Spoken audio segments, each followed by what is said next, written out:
bonjour.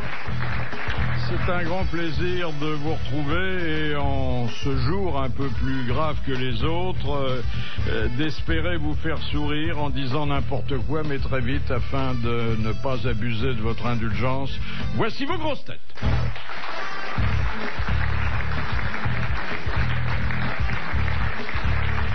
Le genre d'invité à se moucher dans les rideaux et à déverser la soupière dans le décolleté de la maîtresse de maison, Jean-Jacques Perroni.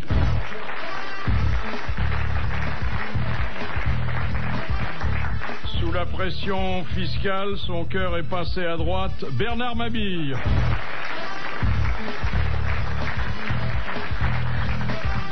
Il tient désormais le rôle délicat mais ô combien nécessaire d'aumônier des grosses têtes, Albert Algou.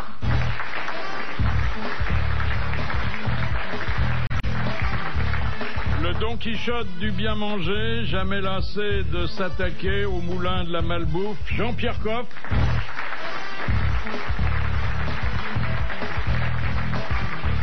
Il a possédé ou il possède un théâtre, un restaurant, un château et de nombreux contemporains, Jean-Claude Brialy.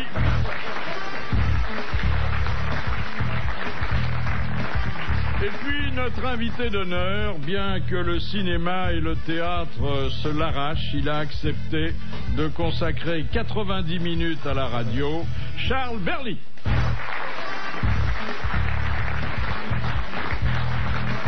C'est vrai, c'est gentil de vous mêler à nos jeux. Évidemment, il n'y a pas de dialogue écrit, ça va vous changer un petit peu. Et puis, il y a l'actualité.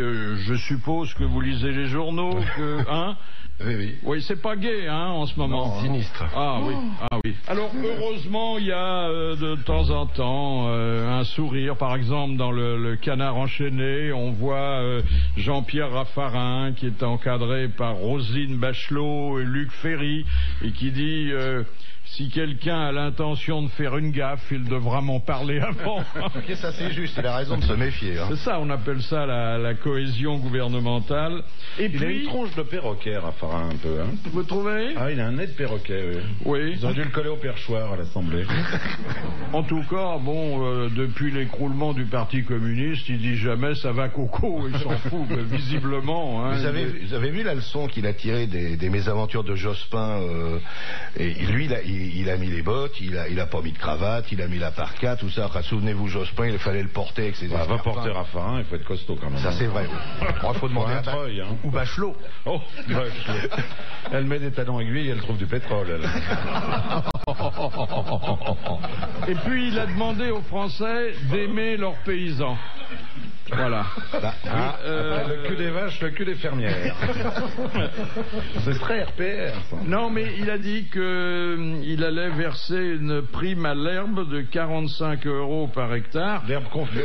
Non, pas l'herbe confuse, mais non. Oh, bah c'est con. L'herbe combroute. Hein? Je suis vraiment confus, monsieur Berling, que ça commence comme ça. J'ai pas théorie. Oui, en plus, c'est pas de la plus grande distinction. Vous me direz que le titre de votre dernier film, Fille perdue et cheveux gras, c'est aussi un peu provocateur. Tout à fait. Ouais. D'ailleurs, on va griller, ça sera Homme gras, cheveux perdus.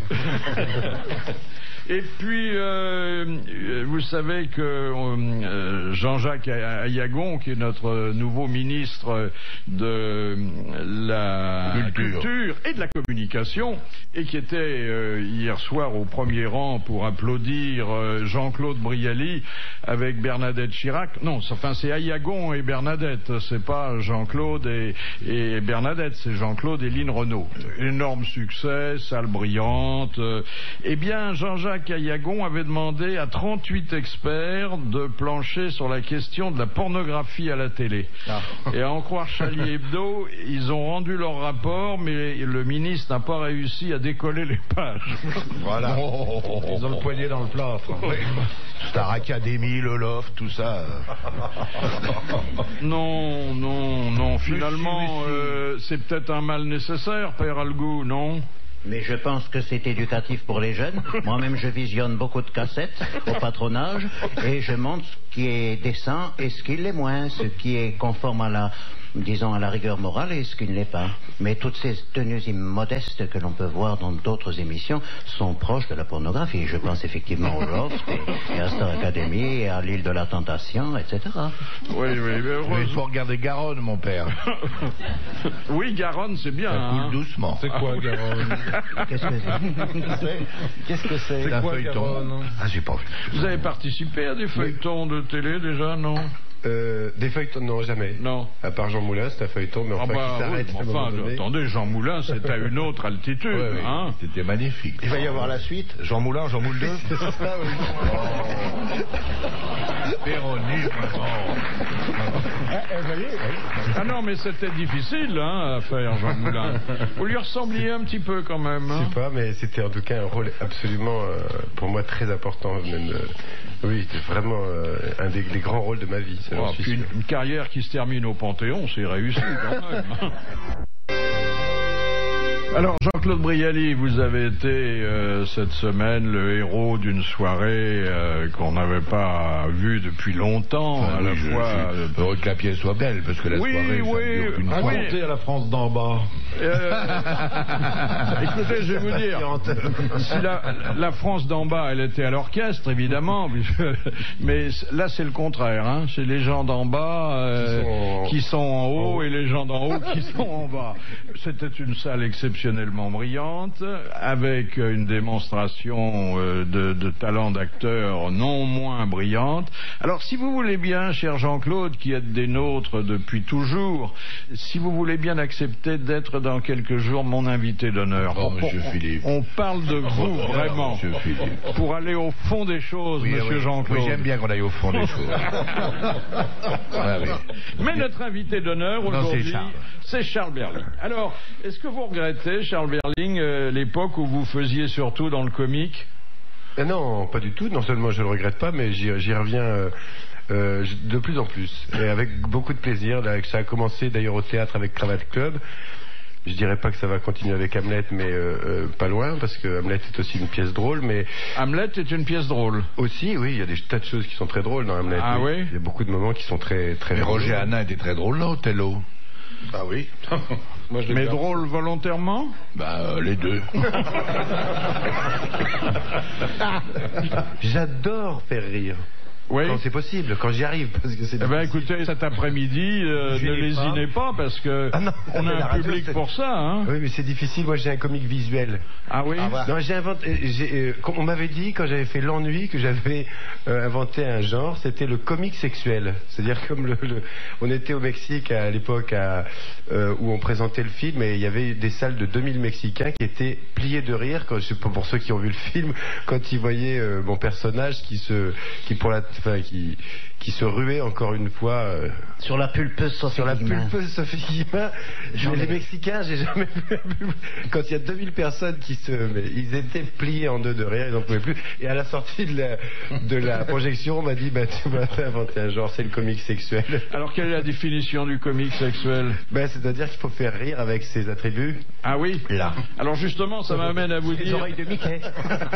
est-ce que c'est pour être reconnu de dos par le public que parfois vous montrez vos fesses? Pas du tout, c'est parce que je pense que c'est pas, d'abord a priori au départ, je pense que c'est pas plus grave que ça de montrer ses fesses, mais c'est surtout qu'il y a des rôles qui ont besoin de vos fesses, quoi. Un rôle d'autres d'ami. de vos oreilles, d'autres de votre nez, ou je ne sais pas, mais il faut pas choisir. Pour moi, je pense qu'il faut pas choisir ses rôles en fonction de. Non.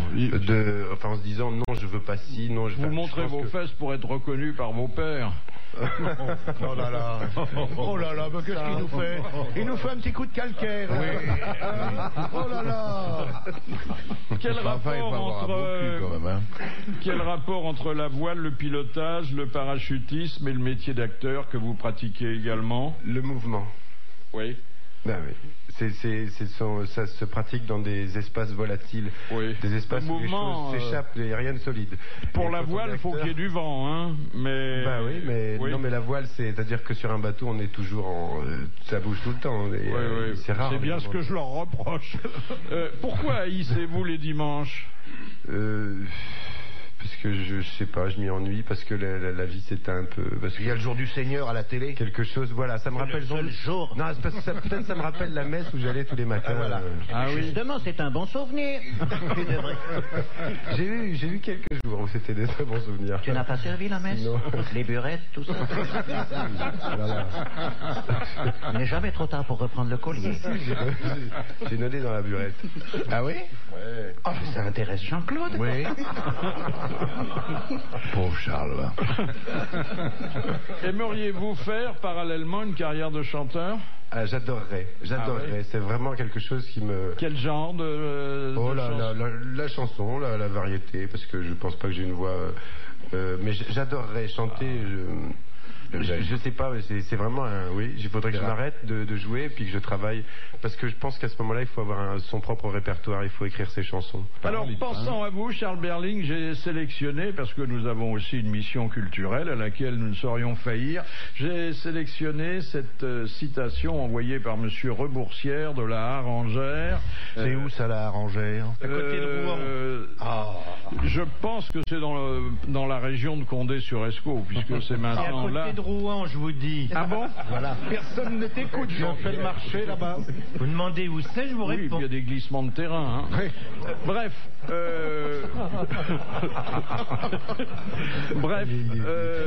Je vais vous demander, Charles Berling, de participer à l'identification de l'auteur de cette formule. Qui a dit: la carrière d'une star commence quand elle ne peut plus entrer dans son soutien-gorge et finit quand elle ne peut plus entrer dans sa jupe? Woody Allen. Non, Groucho Marx. non, Mae West. non, W.C. Field. C'est français? non, C'est américain? ouais, Marilyn Monroe. non, oh ben non, le pas Elle aurait pu dire ça. Sharon Stone. Non, non, c'est quelqu'un qui est mort depuis longtemps. Un acteur? Un acteur, Humphrey Bogart. non. Gary Grant. Et qui a approché de nombreuses stars. John Wayne. Non, Stewart. non. Et qui avait des formes alors qui lui permettaient Ah, plus... c'est une femme, mais ouais. Dans Orson Welles. Orson Welles. Ah, bravo. Yes! Bonne réponse de Charles Berling. Je vous ai un peu aidé, mais très peu. Bien. On continue? Ouais. Il y en a On d'autres? avait bien défriché le terrain. Ne quand même. t'énerve pas, tu gagnes rien. Hein. Bon, voilà une Tu deuxième. prends goût, hein, tout de suite. Bon, alors on voilà une deuxième qui envoie Monsieur Sénac de Chantilly, qui a dit... C'est où Chantilly? À côté de Rouen. C'est au-dessus de la pêche. qui a dit: les enfants sont comme les paix, on ne supporte bien que les siens. Frédéric Dard. Frédéric Dard. Excellente réponse de Jean-Jacques Ferroni. Bien. Est-ce que vous ratifiez, Monsieur Coff, vous qui êtes notre expert en flatulence? C'est gentil. oui. Ah, vraiment, quelle rentrée. Vous m'emmerderez pas pendant un an comme ça, hein, je vous le dis tout de suite. Hein. Non, non, on fera un peu d'air frais.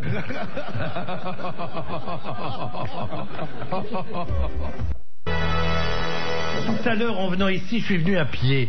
Il y a un gardien de square devant le théâtre Marigny qui m'arrête et qui me dit: vous savez que je mange bio? Non, je lui dis: c'est très bien, c'est cher, mais c'est très très bien. Et il me dit: oui, mais je comprends pas.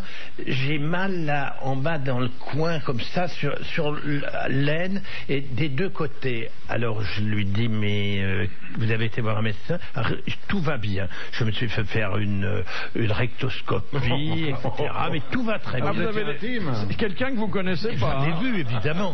Et je lui dis: mais vous n'avez pas un problème de gaz par hasard? Il me dit: c'est possible. J'ai beaucoup de mal à les lâcher. Et je lui dis: est-ce que vous, j'ai une conversation pratiquement médicale. Est-ce que vous poussez pour essayer de les expulser? Il me dit: non, parce que j'ai très très peur. Mais je lui dis: vous avez une bonne alimentation, donc normalement ça devrait être du pain sec. Oh, les consultations du docteur Coff dans les jardins de Marigny. Ça, Tu l'as envoyé rue de la Que Paix. c'est vrai. Alors je lui dis: mais allez consulter votre médecin. Le médecin me dit que c'est normal que j'ai des gaz. Mais je lui dis oui, mais il vous a dit qu'il fallait les expulser. Vous pouvez pas les garder à l'intérieur, c'est très mauvais pour la santé. Je vais essayer. Qu'est-ce que vous me conseillez? Je dis pétez, nom de Dieu. Mais pétez. Avec le plan Vigipirate, ça va se terminer mal. Mais j'aurais dit allez en paix. Mais attendez, Docteur Koch. c'est d'utilité nationale. Un gardien de square. T'aurais dû lui conseiller de remplacer son sifflet par ses paix. Comme ça toute la journée. Le petit dans l'herbe là. Viens ici au pied. Surtout qu'un gardien de square, il incommode personne, ça se perd dans la nature. Hein. Mais il y a toujours ce mauvais réflexe des gens qui osent pas péter. Oui. Le paix est honteux. Voilà. Oui, mais il n'y a pas de honte à Mais ça. pas du tout. Et figurez-vous que j'étais dans un hôtel à Nancy, dimanche soir.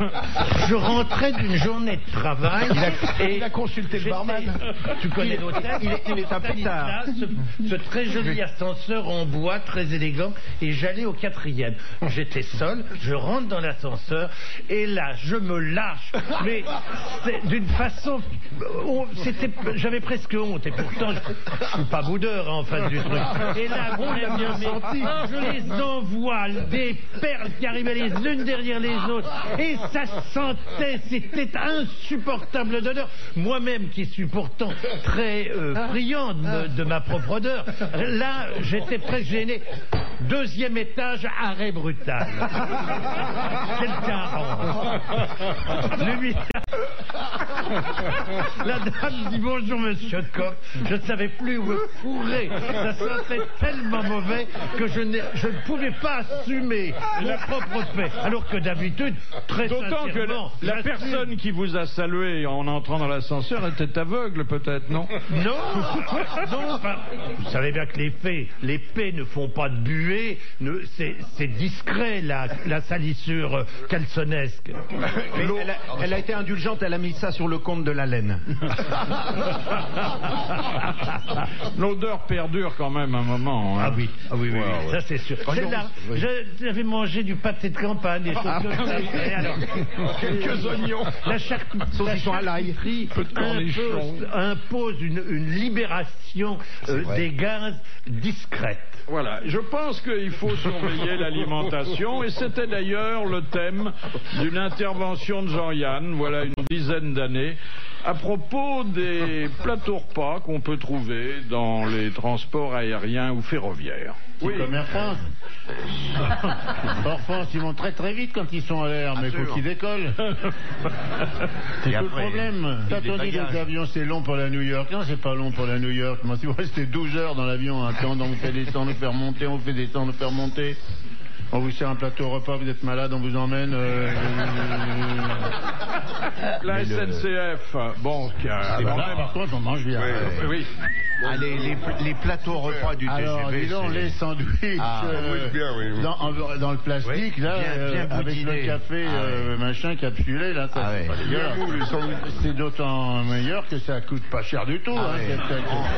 C'est 11 000 francs le sandwich et puis alors 6 000 le café. Un jour, j'ai dit, mais ce sandwich, il est pas très bon. J'ai dit, mais monsieur, écoutez, c'est les mêmes concerts depuis 5 jours. Tout le monde personne ne s'est jamais plaint.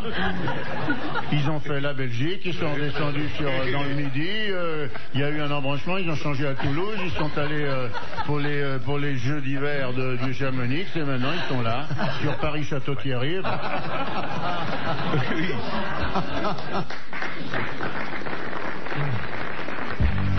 Une question de M. Félix de Poitiers. Au XVIIe et au XVIIIe siècle, pourquoi les fidèles apportaient-ils avec eux de faux livres de messe en faïence? Pour faire pipi. Pour se réchauffer les mains. Pour se réchauffer les mains. Parce que pour faire pipi, c'était le fameux bourdalou. Ah, le bourdalou, oui. Les discours C'était interminable et dur pour la vessie, les sermons de bourdalou. Donc, il fallait quand même satisfaire à des besoins naturels. Alors que Jean-Pierre Coff l'a très bien dit, le faux livre de messe rempli d'eau chaude vous réchauffait les mains. Bravo Jean-Pierre Coff.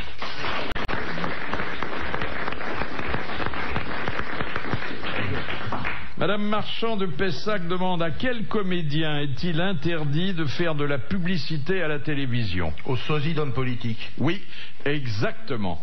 Les comédiens qui ressemblent aux chefs d'État ou aux hommes politiques importants n'ont pas le droit. C'est vrai que... Bah, c'est dommage. Qu'est-ce que vous verriez là? Camembert président, déjà on pourrait rigoler. Ah oui. Me voilà dans le fromage et je m'engoinfre et tout. Vous voyez, on pourrait faire des tas de choses comme ça. Cela dit, souvenez-vous que lors d'une interview importante de François Mitterrand à la télévision, à l'entracte publicitaire, il y avait une publicité pour le Camembert président. Oui, mais ça aurait été marrant avec le sosie, quoi. Oui, mais il y avait une campagne, vous vous souvenez pas, qui a été interdite? C'était Pompidou dont on avait détourné l'image pour la mettre sur un canot. Oui, c'était un canot automobile. Oui, oui. Et puis il y avait, je ne sais pas si vous vous souvenez, ça remonte à des années, et ça c'était dans la presse écrite. Le Figaro avait consacré toute sa dernière page à la relation d'un concile qui se tenait à Rome, et il avait vendu le bas de la dernière page au slip éminence. Jean Dutour, bonjour. Ah, monsieur Bouvard, quelle bonne surprise. Ah oui, c'est vrai, hein. Ouais, je vous attendais pas. C'est rare quand on se parle comme ça. Très rare. Madame Douchy de la Varenne voudrait savoir, enfin elle le sait, mais elle voudrait vérifier si vous le savez aussi, pourquoi Racine passait-il de nombreuses nuits dans la chambre de Louis XIV? Parce qu'il était le valet de chambre de Louis XIV. Pas exactement le valet de chambre. Enfin, le gentilhomme de la chambre. Oui, mais enfin, qu'est-ce qu'il faisait dans la chambre de Louis XIV la nuit? Il dormait. Ah non, non. Non. Il lui lisait des textes? Oui, c'était le lecteur attitré. Il lisait pas toute la nuit, qu'est-ce que vous racontez là? Non, mais il me branlait un petit peu de temps en temps. Non. Véronique, je vous en prie, hein. Il avait déjà la Duparc sur les bras. La Champmêlée. Ah, la Champmêlée, oui. La Champmêlée, pas la Duparc. Le roi avait des insomnies. Et donc... il avait des insomnies. Qu'est-ce que c'est encore que cette histoire-là? Il baisait sans arrêt, le roi. Ça donne pas, ça vous rend pas insomniaque, ça, au contraire. Mais il dormait le jour, mais non, il dormait pas le jour. Le jour, il gouvernait. Madame de Maintenon, ça devait pas être marrant. Très agité du cornet de boule, d'où la galerie des glaces. Il n'a pas couché tout le temps avec Madame de Maintenon. C'est vrai qu'une tragédie de Racine, ça peut provoquer le sommeil, hein. Oh, coquin, oh là là, oh bah après. Oui, je n'aime pas beaucoup votre attitude, bien que je l'ai constaté déjà. À propos d'une question à laquelle vous n'avez pas répondu, vous sabotez la réponse de celui qui l'a donnée, ça n'est pas bien. C'est une bonne guerre, non? Non, non, c'est pas... Vous auriez dû dire bravo Jean-Pierre Coff, ce que je dis moi-même. Bravo Jean-Pierre Coff. Si Jean-Pierre Coff avait été à la place de Racine... Jean, je l'ai dit très discrètement, hein, vous n'avez peut-être pas entendu. Vous êtes très gentil, mais c'est Bouvard qui cherche à nous brouiller. Exactement. Bien entendu, c'est évident. Il est comme ça. Il ne souffre pas que ses amis soient amis entre eux. Je suis pas sûr que vous le connaissiez complètement, si vous saviez. Oh, bah je le connais depuis longtemps. Hein. Oui, mais c'est vice quand même. BD fait la lecture à Robert Hue la nuit. Voilà. Il y a quelqu'un qui dit ce matin dans la presse que Bec BD est en train de faire à Canal Plus ce qu'il a fait au PC. Hein, possible. Son dernier livre valait 99 francs, sa dernière émission ne vaut rien. Monsieur Tirafond de Montaigu-la-Brisette vous demande, Jean Dutour, quelle est l'œuvre révolutionnaire qui n'a duré que 12 ans, 2 mois et 27 jours? La Révolution française? Non. Une œuvre issue de la Révolution. Le calendrier. Le calendrier républicain. Bonne réponse de Jean-Jacques Perroni, dont vous allez nous dire que ça n'est pas la bonne réponse. C'est la très bonne réponse, il a tout à fait raison. Bon. Et à qui devait-on ce calendrier républicain? Je crois que c'est à Fabre d'Églantine. À Fabre d'Églantine. Eh bien, il sauve l'honneur in extremis. Bravo, merci, et à demain. On voit depuis quelques jours, et ça va durer longtemps, sur la scène du théâtre du Palais Royal, vous passez le plus clair des 2 actes de la pièce de Noël Coward à boire et à manger. Qu'est-ce qui est factice là-dedans? Non, on dit qu'il y en a du caviar, c'est des œufs de latte, et puis il y a un peu de poulet froid avec une petite purée. Et chaude la purée? Non. Non. Et puis la vodka, c'est de l'eau. Oui. Et puis le champagne, c'est vraiment du champagne. Et après, il y a du cognac. Oui, c'est de l'eau et du thé. Ah oui, la production a bien fait les choses. Ben non, sinon on serait cané tous les soirs.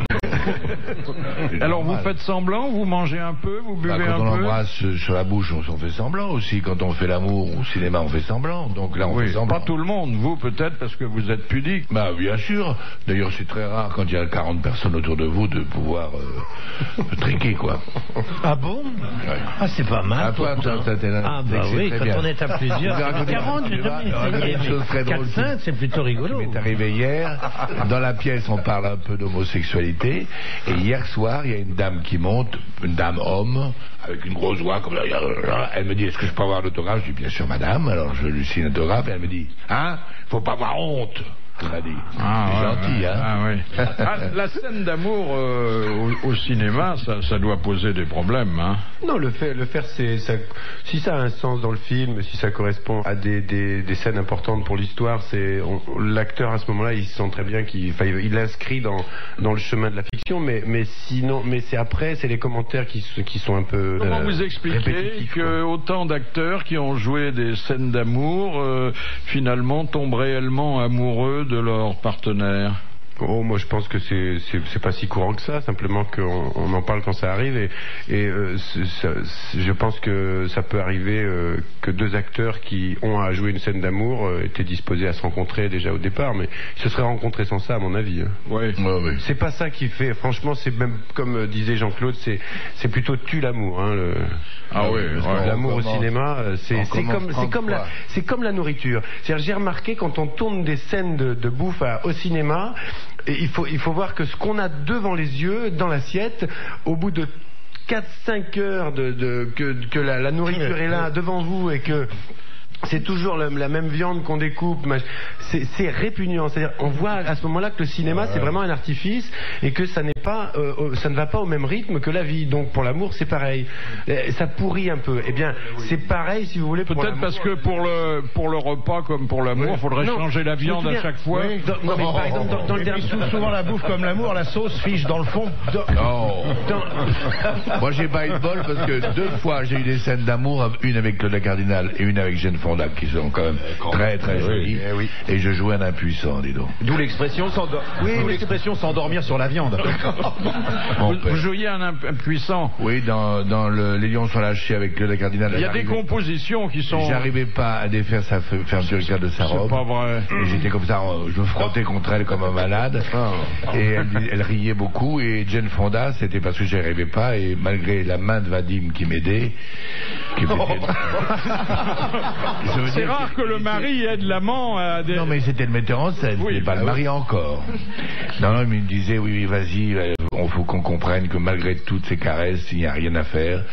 Et j'ai passé 8 jours de torture, là, vraiment, franchement. Parce qu'elle était belle, Jane Fonda. Et malgré tout ce qu'on raconte, ça me faisait quelque chose. Mais on raconte rien, cher Jean-Claude. Oh, mon petit Philippe, je vous vois venir, ça fait 40 ans que vous me suivez. Bon, puis cela dit, il y a des gens qui font semblant de s'aimer pour les besoins professionnels, puis qui en réalité se détestent. Regardez, vous vous souvenez du couple formé par Loana et Romain? Qui c'est Romain? C'est le Loft? Romain, c'était dans le Loft. Bon, ils étaient comme Loana et Schmiss. Bon. Dans la piscine, c'est ça? C'était les deux dans la piscine? Non, c'était un des premiers épisodes, c'était avec Jean-Édouard dans la piscine. Qui ne connaît pas ces classiques, hein. Regardez ça, vous. Eh bien, finalement, rien ne va plus entre Loana et Romain, parce que Loana articule un grief très grave à l'égard de son ancien amoureux. Elle dit, il sent des pieds. Ah, quelle horreur. Elle va au pied, oui. Mais elle est bonne alors. Elle connaît les trucs du pied. Non, mais regardez, ça va même plus entre Camilla et Charles. Oh, il sent des oreilles, lui. Qu'est-ce qu'il y a? Non, il refoule du tympan. Parce que il y a en ce moment il pète dans les ascenseurs. Oh, il peut pas rentrer dedans. Oh, il a pas la tête à ça. Non, parce qu'il est très écolo, lui. Attendez, justement. Il doit fêter quand même.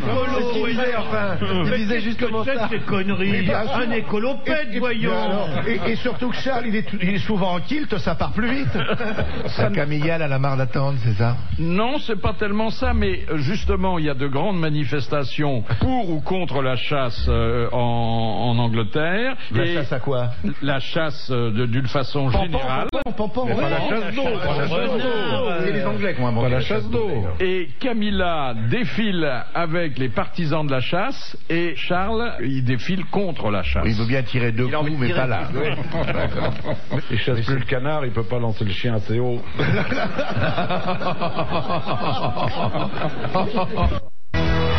Une autre bonne nouvelle également d'ordre scientifique, et la station et moi-même nous apprécierions qu'elle ne dérive à point. Ouais, bah, ça va être il y a maintenant une technique de triage des spermatozoïdes. À la main. À la main. Quel cœur! Trieuse de sperme, c'est joli ça comme boulot. Il y a une espèce de petit ami. Heureusement qu'il y a une petite amie, Je vais te présenter mon petit ami. Qui permet de choisir Le bon du mauvais. Non, les chromosomes féminins X et les chromosomes masculins Y. Et qu'est-ce qu'on fait du reste? Fait de Qui la sert soupe. pas, on en fait quoi? Des yaourts. Non mais le plus dur pour la manipulatrice, le plus dur c'est de coller les dossards sur les spermatozoïdes pour qu'on s'y retrouve, vous voyez. Ah non mais ça c'est les spermatozoïdes. Alors il faut secouer le petit ami, mais dans quel sens? De gauche à droite? Non, c'est formidable de pouvoir avoir à volonté une fille ou un garçon. Oui, Bon. Formidable, ouais. C'est bien. Hein? Ouais, c'est formidable. Ouais. Ça marche avec une passoire à thé ou des trucs comme ça, non? Cela dit, Avec un chinois on peut se le polir.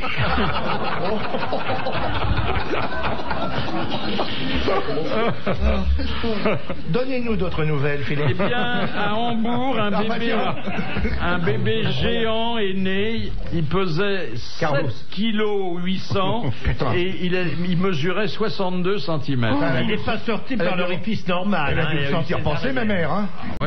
Non, césarienne. Près de 8 kg, c'est beaucoup. Oui, dis donc, c'était Il est né avant terme ou pas? Belle bête, hein. Ouais. Comment? Est-il né avant terme? Après terme. Non, il est resté. Et alors pour mettre l'ail dans le gigot, on a dû se ruiner avec la botte d'ail là, parce que dites donc, rendez-vous, 8 kilos, combien il faut d'ail pour mettre dans le gigot? Oh là. Ah ben moi je mets pas l'ail dans le gigot d'abord, je le mets à côté. Ah oui. Ben là, faut un grand plat. Tu le mets à côté. Ah oui, pas dans le gigot, je gâche pas la viande. Ah, pourquoi? Ben parce que je veux pas gâcher la viande, un bon gigot n'a pas besoin d'ail. Vous mettez à côté l'ail à cuire autour du gigot dans le plat et ensuite vous écrasez l'ail dans le jus et c'est le jus qui va être aillé mais pas la viande. Ça se fait en surgelé. Vous avez des invités qui peuvent maman, ne tu pas as compris, aimer hein. l'ail. Moi, je croyais qu'on mettait la gousse d'ail en suppositoire dans le gigot. Vous l'épluchez, un petit peu d'huile d'olive, il n'y a pas à pousser beaucoup, hein. Vous allez voir, ça remonte. Henri Lecomte, est-il exact que vous soyez sorti du ventre de votre mère avec une raquette à la main? Oui. C'est ce que j'ai lu dans votre biographie. Maman, là, je m'excuse, maman. Non, mais Est-ce qu'on appelle court certains enclos sportifs parce qu'on ne peut pas y faire carrière très longtemps? Oui, pourquoi pas. Est-ce qu'il vaut mieux être gaucher que gauchiste? Oui. Oui. Ah oui, oui. Ça On dépend. peut être les deux. Oui. On peut être les deux, oui. Oui. Mais chacun son truc, hein. Est-ce que vous n'avez pas été tenté, après avoir pris votre retraite, de retourner à l'école que vous aviez quittée à l'âge de 14 ans? Non, j'étais une catastrophe. Non. Pourquoi n'êtes-vous pas devenu, comme certains connaisseurs l'espéraient, le meilleur joueur du monde? Je suis pas devenu meilleur joueur du monde, premièrement parce que j'étais blessé, et deuxièmement parce que j'aime trop la vie, et j'aime trop le sport, et j'aime trop... je suis quelqu'un qui aime bien aussi manger, qui aime bien tout. Je suis moi-même. J'aime les routiers aussi. J'aime les routiers. Non, mais c'est vrai. Non, mais je crois qu'avant tout, j'ai fait le maximum. Mais c'est vrai qu'avec certaines personnes disent que s'il avait le jeu, le mental d'un tel, à chaque fois on dit ça. Je pense que j'aurais jamais réussi la carrière que j'ai réussi déjà. J'aurais jamais non plus pris autant de plaisir. Je crois qu'on n'aurait jamais connu Henri Lecomte parce que j'ai des bons côtés et des mauvais côtés, mais je suis comme ça. On s'arrête à quel âge, Henri? Maintenant? Oui.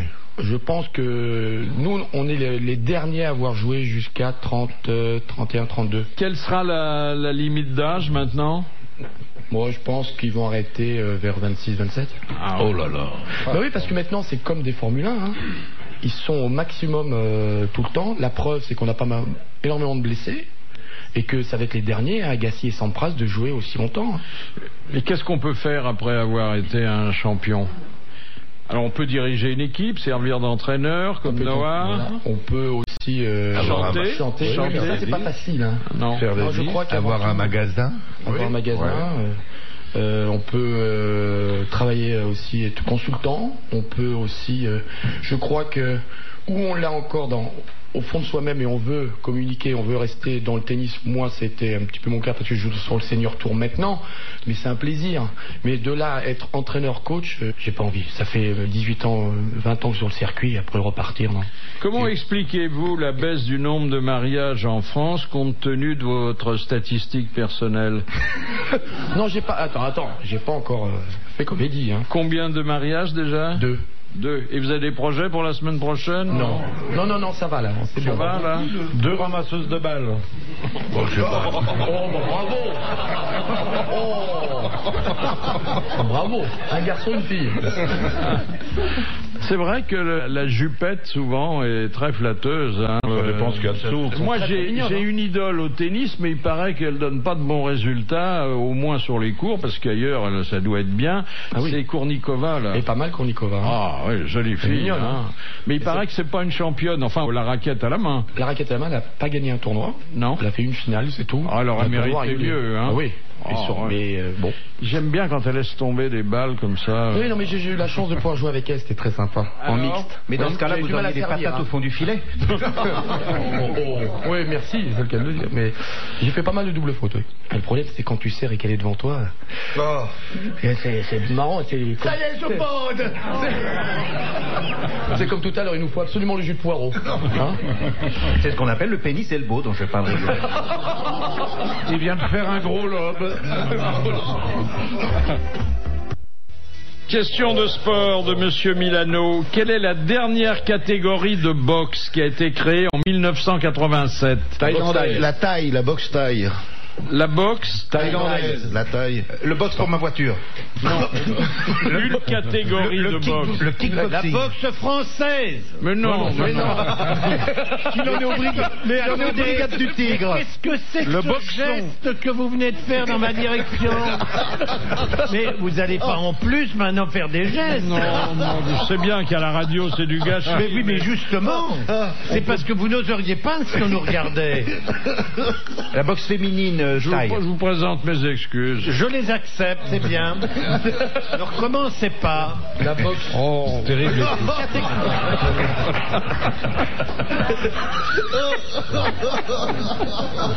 phonétiquement, c'est presque la bonne réponse. La boxe thaïlandaise. Mais non, la c'est boxe, dans la boxe française, une catégorie qui s'est ajoutée au poids plume, notamment. Les super plumes, les mi-plumes. Alors, La boxe pour les nains. Super mouche, les mouches. Boxe naine. non.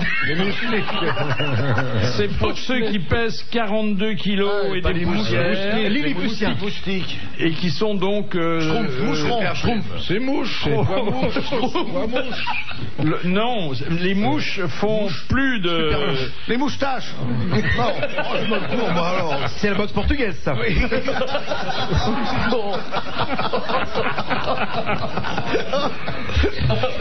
Championne, Linda de Souza. Oh non, on va pas reprendre ces vieux couplets. Hein. Mais Linda de Souza, c'était la vanneuse en carton. On n'a pas le droit, monsieur Perroni, on n'a pas le droit. Bon, si, on peut rire. Surtout quand il y a un petit dans la région. Mais il est mort de rire. Hein. Elle chantait Tiroli, Tirola. Dans la bouche. Alors c'est La boxe légère. La boxe légère. Non, c'est la... avec un peu de fouetté. Après la catégorie lourd, mi-lourd, léger, plume, il y a la catégorie... Mais non, anorexique. En dessous de plume, c'est plus léger encore que la plume. La duvet. Un léger duvet. Et d'air. Non, je crois que vous ne savez pas la et plume que d'Eder. nous allons envoyer un mandat de 150 € à monsieur Milano de Tannes. C'est la catégorie paille. P-A-I-2-L-E. Paille. Paille. Oui. Oui, on disait taille, on n'était pas loin. Dans quel sport demande Monsieur Pougnoff? Il a bien connu sa veuve. Toi-même. Toi-même. c'est un lutteur. De toute façon, il est toujours seul. Hein. Il en met un sacré coup de main. Allez. Dans quel sport de vitesse est-il interdit de freiner? Dans la boxe paille. Le dragster. Non. Pas le bob, pas le bobsleigh. Si. Bobsleigh. On ne peut pas freiner dans le bobsleigh. Ça arrive. Bonne réponse d'Henri Lecomte. Le bob. Le hasard, ça arrive quelquefois, Henri. C'est bien, hein. Bien. Henri, Un bobsleigh que tu utilises, tu les freins Henri, tu à la connais fin. bien le prince Albert. Bien donc. sûr. Voilà, alors ça c'est pas moi. C'est Jean-Claude qui a dit ça. C'est pas moi. Non, mais c'est gentil, il peut être ami avec le prince Albert. Moi, je suis ami avec Glisson. Ils sont 4 dans la capsule, hein, je crois. Non, ils peuvent être 2. Vous parlez des spermatozoïdes de tout à l'heure? Non, ils sont 2, non? Non, 2 ou 4. 2 ou 4. Les rois du patin. Nous, on préfère être 4, hein? Nous, on veut être 4. Question de Monsieur Brisouille. Oh, c'est un nouveau, celui-là. Brisouille. Il a un bel avenir parmi nous. Je crois. Il est d'où, celui-là? Il habite Mésidon. Mésidon. Monsieur Brisouille de Mésidon. Oui, bah c'est joli. Mais Mésidon. On dirait un Il titre demande de la qu'est-ce que la psychokinèse récurrente spontanée. Oh là là. Transmission de pensée, il a dit. Non. La masturbation. Non. Le déplacement des objets. Reste dans le sujet. Non, À c'est distance. la télékinèse. La Je télétransportation garantis des objets. que c'est un sujet assez passionnant, très controversé. Télépathie. Télépathie, oui. Non, ça rentre dans la catégorie des phénomènes paranormaux. Ah bah oui, hein. C'est les types qui les gens qui cassent les cuillères, enfin les tordent, etc. À de distance, loin. eh ben, Ouais, Uri ouais. Geller, déplacement Non. des objets à distance. Non, vous pensez la Uri Geller? Non. Oui, non, c'est pas ça. Tourner les tables. Non. Déplacer les armoires. Faire apparaître des spectres comme les médiums. Non. Faire apparaître des specs dans la télévision. Non. Revoir Jeanne Calment à 20 ans. Redites-nous, Philippe. Psychokinèse récurrente spontanée. Faire parler des morts. Ça permet de soigner.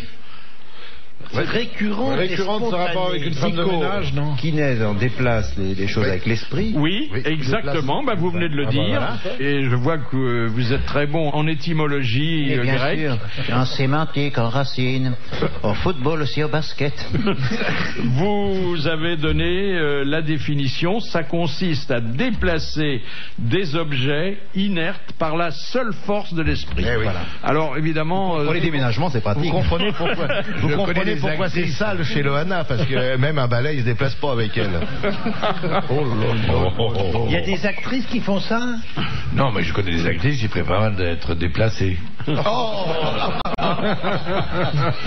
Non, cela dit, hein, les opinions divergent, ce qui fait beaucoup même pour Loana, parce que très souvent les expériences ont lieu dans la pénombre et il y a On sait ce qui se passe. Hein. il y a des petits fils parfois qui traînent. Ouais. Dernière citation. Envoyée par Monsieur Lucas, qui a dit « Une paire de lolos bien gonflés, c'est comme un ballon de foot, ça rebondit toujours mieux dans l'action. » Thierry Roland. Thierry Roland. Bonne réponse d'Albert Algou. Merci à Henri Lecomte d'être venu rire avec nous. À demain.